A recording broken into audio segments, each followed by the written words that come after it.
Hello and welcome to lesson 2 of the trading series of the laws of charts and men. And in our last lesson 1 about pivot point trading, we talked about how a pivot point was composed of 3 bars: the stopping bar, the swing bar, and the reversal bar.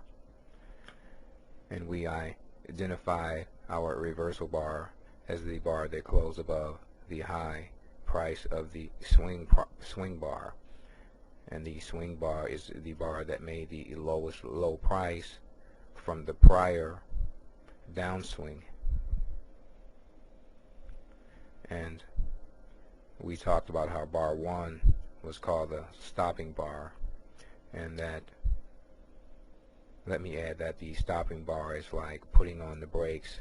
The market is starting to slow down, but many times you won't know that until the next bar, the swing bar, turns up.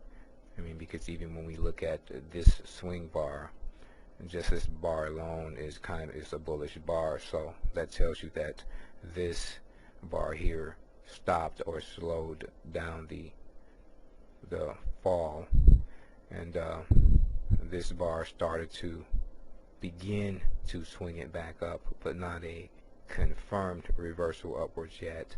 But this is the type of situation that would put you on notice that a pivot reversal or a swing reversal could be imminent, and to get prepared to enter your trade.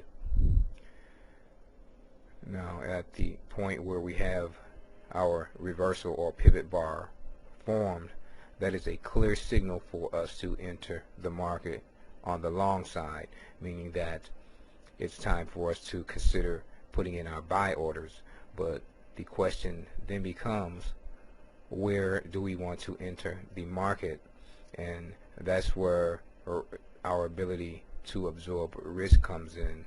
I guess, in short, how much margin do you have, and how much margin are you willing to risk on any one trade?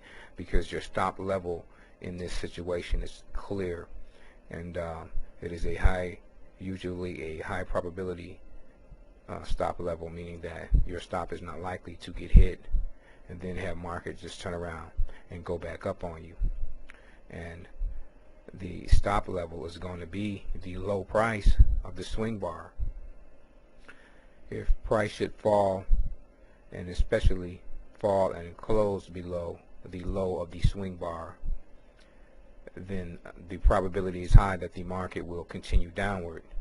And so you know that at this point you want to be out of the market, because the probability that the market will continue down has become much higher than the probability that it would continue back up in the direction of your long position, and that will put you in a negative situation.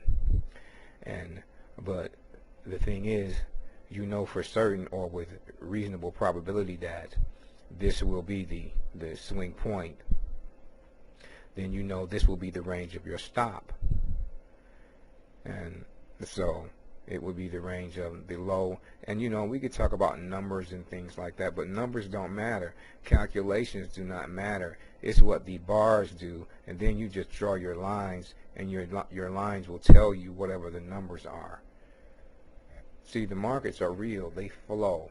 We must flow with the market, and the market can't be calculated. It can only be followed, and it gives you signals when it's about to do certain things.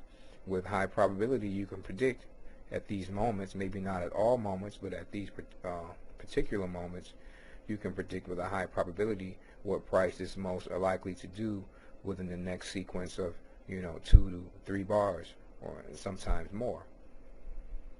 So but if we look at the range of this bar here, then our stop would be somewhere around 100 pips. But now look at bar 3. Look where it closed. So if we enter right at the close of bar 3, then our risk falls it increases to all the way down here, because the market has the potential to fall down here, and you bought way up here, and that increases your stop range, or the price or the amount of margin you need for your stop, from this range to now a higher range.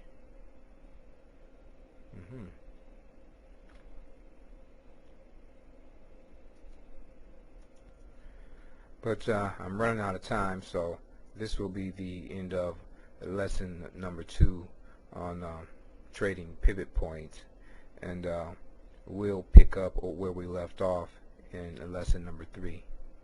And thank you for reading the Laws of Charts and Men, and this is Jerry, and I'll see you next time.